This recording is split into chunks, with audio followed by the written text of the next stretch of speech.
Good morning world from the official entrance of the Magpapunku rock pools. It's been over a year since we've come in from this angle.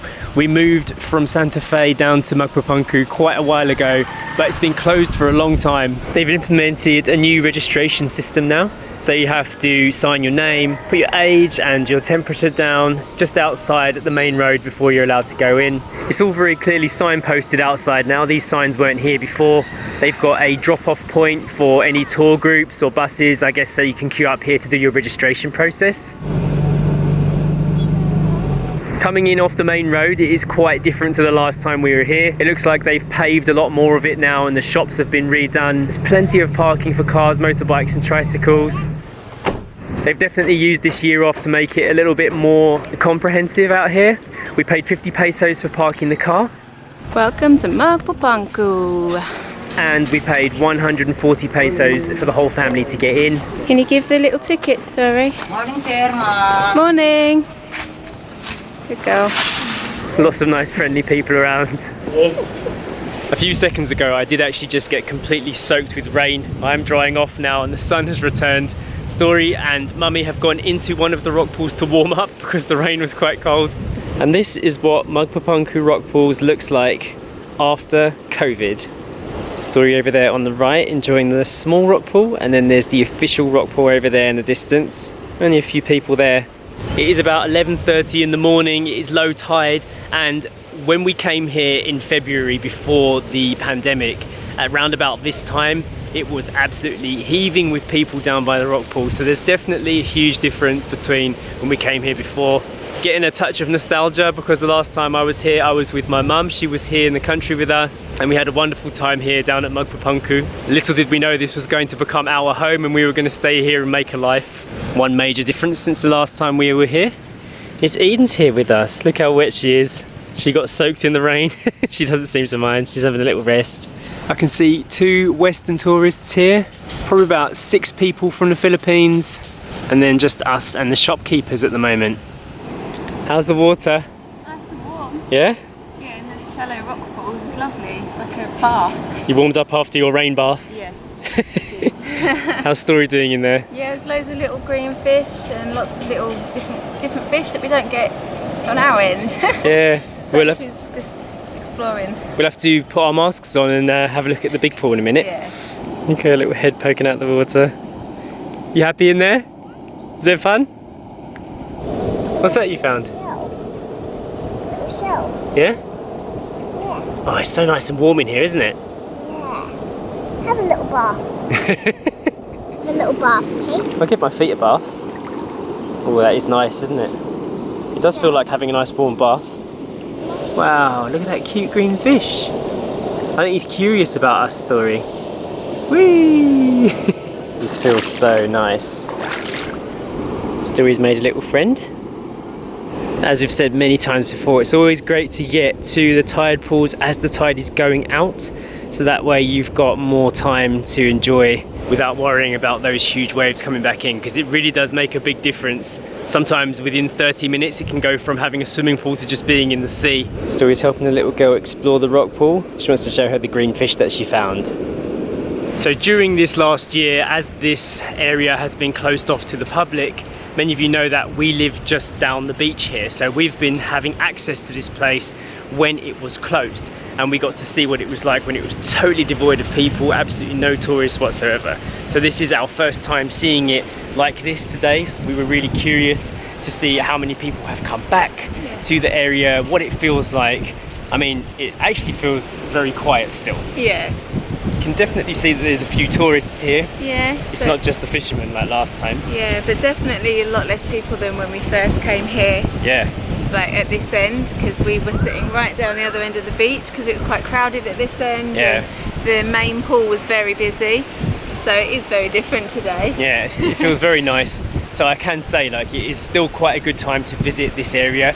If you're a tourist in the Philippines and you're thinking that Siargao is becoming overrun, you can see it still isn't at the moment. There's still lots of time to enjoy this place, like, without too many crowds. Look at this. Wow. Story's teaching this little girl how to put her head under the water. I think that was the longest Story's had her head under for. Yeah, she was under for about 8 seconds, I think. So I've just come for a little walk over to the main rock pool. Look at the colour of that water. That is beautiful. Even though we live right next to this is actually quite spectacular. Still only a few people here. I just saw over there, there's a staircase leading to one of the rocks.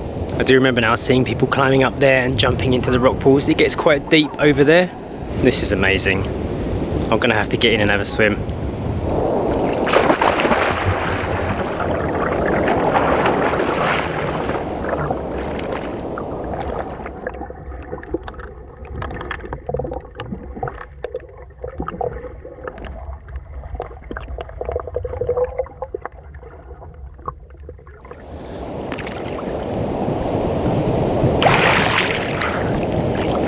Wow, that really is quite special. I think I'll send Sash back in here with her mask on and with Story. One thing I have noticed, well, super salty, is that when you're under the water, there's still a current. Even though this is a completely isolated rock pool, when you're under there, it's actually quite hard to swim. Like, you're kind of kept in one place, but you can't really be dragged out to sea because, you know, there's lots of sides to hold on to. But you can definitely feel the difference between swimming underwater here versus inside a swimming pool. Amazing though, absolutely amazing. And I can't believe this is our back garden. Just around the corner is the rock pool that we normally swim in. Go and have a look at that now. So I'm back on dry land. Right, as you can see, when you get around to this side, there's a recognisable site. This right here is the area we've been visiting the whole time during the lockdown when the rock pools were closed because we can access it from our beach. This is just the other side of the rock. I'm going to pop round the corner to see if there's anyone in that pool. I'm just walking underneath the big rock now, and here on the other side our little private rock pool is still empty. So that's nice to know. So even when the tourists are here, they don't make it round to the pool we go to. I mean, don't get me wrong, it was much easier driving up to the front here and just walking through the front gate, but when the tide is low and you can get to this as your back garden, can't complain about that, can you? And as you walk back under the rock, you start to see that's where people are crowding again. If anyone's curious as to what the walking surface is like, this is it. I've managed to get all the way over here without shoes on. It's not sharp at all. In fact, it's actually quite soft. Look, it's just like squashy seaweed all the way. Nice. I have noticed they've actually got the Coast Guard on patrol, or lifeguards here too, which is really good. The water in the centre of the main pool is extremely deep. If you can't swim, then you might need help. But around the edges, it does kind of taper into, so you can stand. You don't have to use too much strength to get out of the pool. So even not strong swimmers could manage. But I have seen a few people here with life jackets on, just in case you're really not a confident swimmer. I can see a couple of people stand on the top of the rocks here. Not sure if they're going to do the big jump. Whee! Well done. Oh, someone's woken up. Have you got sand in your mouth, Eden? I had to move her off the other patch because she was edging further and further into the sand. How's it feel here? Nice and cool? Nice breeze, isn't there? Story and Sash have gone off for a proper swim. I told them to just leave everything here with me. Leave the camera equipment, don't take your phones, don't take anything. Just disconnect, go over there and properly swim. It makes a big difference just thinking about only one thing, enjoying yourself, rather than having to take stuff over there. Life does get quite cumbersome when you have Eden the dog with you and Story, and I want them to have fun. Look at how epic that cloud looks. Wow. That is sitting right on top of Santa Fe, where we used to live. Just over there in the distance is Stimpy's, which is one of the most expert surfing areas in the country on the island. I've seen a few pictures of people surfing over there. It looks proper scary. Huge waves that go as high as the rocks themselves, and it just looks pretty dangerous. Although people have told me that it's deeper over there, of course. So if you fall in, you don't hit anything, whereas if you try and surf near the shore, you can hit the reef. So I understand why people prefer it, but for me it just looks so overwhelming. Enjoying your time here, Eden? I am. So glad you're here. There's a few dogs around, but again, none of them have bothered Eden at all. Does it make you happy, Eden? You know, sometimes I have to remind myself how lucky we are to have found this place. It really is like the perfect scenario for us. One thing I've really noticed is that nobody bothers you at all. There are some countries that you've gone to where if you're sitting at the beach as a tourist, or you're just chilling out, people will come and try and sell you stuff all the time, or they'll start bugging you, or they'll ask you if you want to go on a tour, or just always bugging. Here, never happens. If you want something, you go and ask for it. If you go to a market, there's prices written down. You don't have to haggle. I mean, there are some places where you might haggle, but most of the time, everything is stated, everything is clear, and everything is honest. And I love that. I just love things to be in place, and then you choose where you want to be, where you don't want to be. And even with the dog situation, like when we were in Thailand, the street dogs were quite, I wouldn't say aggressive, but they were very territorial, and they were always barking at Eden. I always have to keep saying, wait, step back. Here, they just don't bother Eden whatsoever. And I know I've mentioned it might be because Eden's old and she doesn't seem like a threat, but it's just, it feels perfect for us in our situation with our dog, with our child, just the type of people that we are. I'm so glad we found this place. It really does feel like a great home. Here come the girls. How was the rock pool? Yeah? What did you see? A big sea urchin. Yeah. And nice fish in the rock pool. Yeah, what colour was it? We're just packing up all of the goodies, heading home now. Have you had a fun sleepy morning, Eden? We just did a little photo shoot, didn't we? Look at this sand in your face. You're gonna have to shower when you get home. Hey, I thought you were drying off. You're just doing a little pose. Oh, you're drying off in the sun. Okay, you can do that. Story and I just went for an epic swim in the rock pools together. I took the 360 cam and we went on a little fish hunt.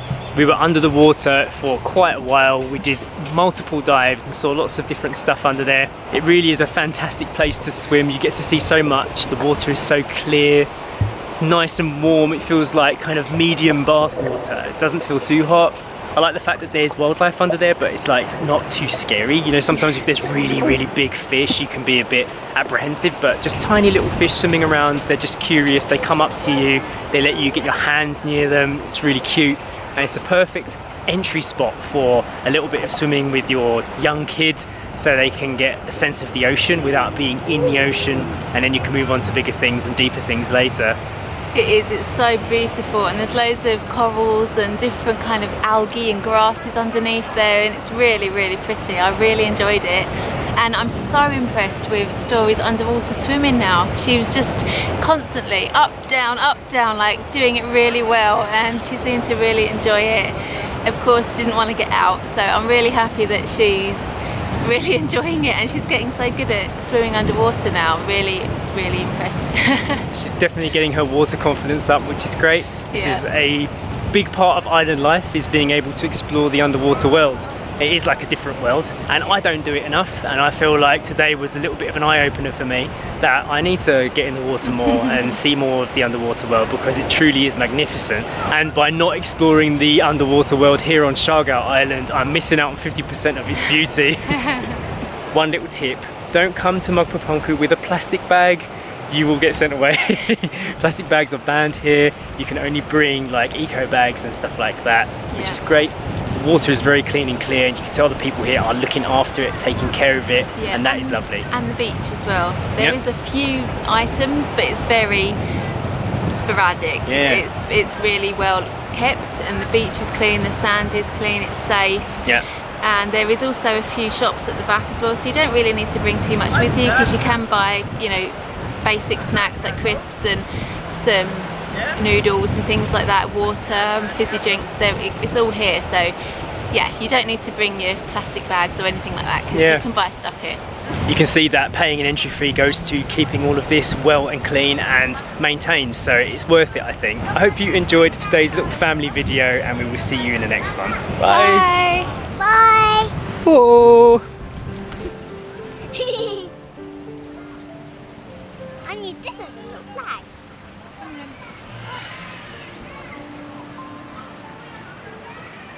I'm awake now.